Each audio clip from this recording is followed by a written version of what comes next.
Hey guys. I hope everyone's having a good week so far, or whatever day it is. Uh, Today we are going to talk about the sixth answer that Paul writes to the Corinthians in the letters. And this is the answer to fix a divided church. So believers don't need to pit one minister against another or exalt one minister over another or to even favor one minister over another or especially not form a clique around another minister. Tonight we're going to talk about who ministers really are. And this is going to be kind of interesting because just in that first couple sentences right there,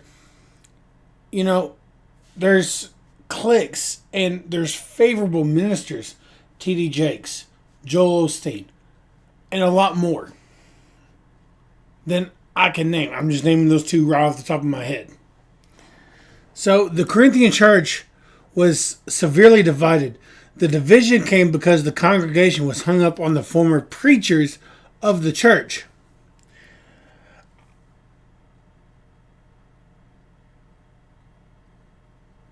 The former preachers in the Corinthian church were Peter, Paul, and Apollos.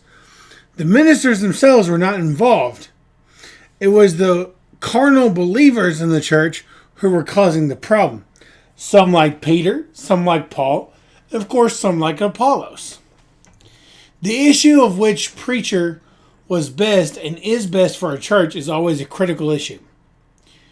Every believer has his favorite minister, and that is usually the one that led them to the Lord or to a deeper commitment, or ministered to his family during a trying time, or really spoke to his heart when he preached. A minister who becomes deeply involved in a person's life is bound to mean a great deal to that person. But believers shouldn't pit one minister against another, or exalt one over another, or favor one minister over another.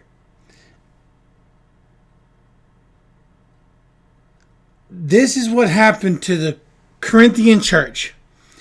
It looks like they were trying to determine what kind of minister was best for them.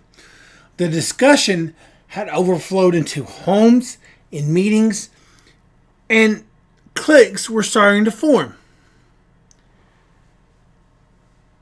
Imagine that. The passage today offers Paul's sixth answer to this division.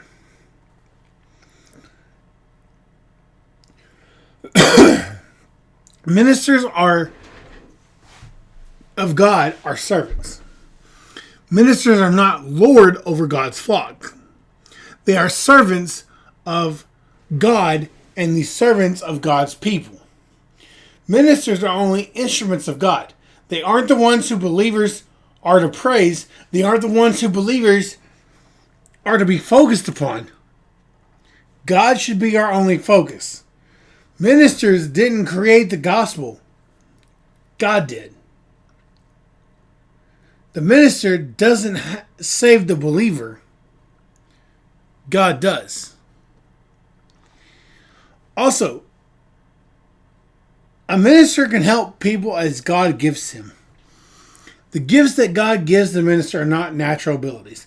They are spiritual gifts only given by God. The minister can only serve effectively when God gives him the gifts of his spirit. So the minister himself as a person has nothing in which the people can glory. The gifts are of God, so the people are to focus their thoughts and praise upon God alone. But judging from Paul's answer in verse 5, they were starting to focus on the men, Paul and Apollos. Ministers are nothing in comparison to God. No minister has any cause for glory or praise over honor or recognition. So for a minister, there is no room for pride or self-satisfaction. There is no reason for a person to idolize or worship a minister. Respect the minister, yes, because the minister has an important task. Maybe one of the most difficult tasks on earth. Think about any other profession. If a man had to speak at a conference before 1 to 200 of his peers, how much time would he take out of his weekly work schedule to prepare his speaking segment? What if he had to speak to that same group 2 times or 3 times all in the same week? How much time would he have to take out of his regular duties to prepare? And not only that, what if the profession had to look after, care for, and minister to every one of his professional peers of the conference? One got sick, went to the hospital. Someone's family member was hospitalized. A serious problem arose. Someone needed counseling, or what if the minister had a major commitment? On top of all that, the professional had to manage the conference, its committees, schedules, finances, building programs, whatever came up, and still more. He had to constantly be out visiting and enlisting new people to attend and join the conferences. So we are to respect the minister of God, but not idolize him and follow him as though he is the founder of your faith. Paul gives us a farming picture to show what our attitude towards ministers should be. One minister of God planted the seed of God's word in our lives. Another minister comes along and waters that seed. All the ministers that cross our path contribute to our lives. They contribute either the seed of the gospel or the water of the word. But note, it is God who gives the increase. No minister can make the seed grow. Growth is not caused by man's hands. Spiritual growth is activated by God's energy, force, and power alone. So if you're going to glorify anyone, as always, glorify God. Lift his name up, not the name of the minister. Be thankful for the minister's gifts, but glorify God and thank him for giving those gifts to the minister. All ministers are equal in God's eyes. The church should view the ministers the same way. But we don't. I'm going to this church because the minister is more godly. He preaches better sermons.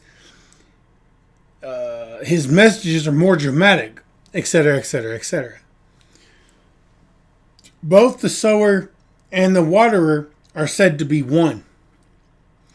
All ministers are called by the same Lord, to the same office, to the same work, to stand accountable before God and before God alone. Ministers are in a spiritual unity. The work of the one who plants cannot be done without the work of the one who waters. They are planting and watering lives for God. If the church and its believers exalt or pit one minister against another, they are going against God's purpose for his gospel and the church. Each minister is personally responsible to God. He is to use his own gifts that God gave him and not try to be like another minister. Trying to be like another is not his task. His task is to be who God called him to be and to do as God gives him to do. The minister shall be judged for his labor, not for what men may term success.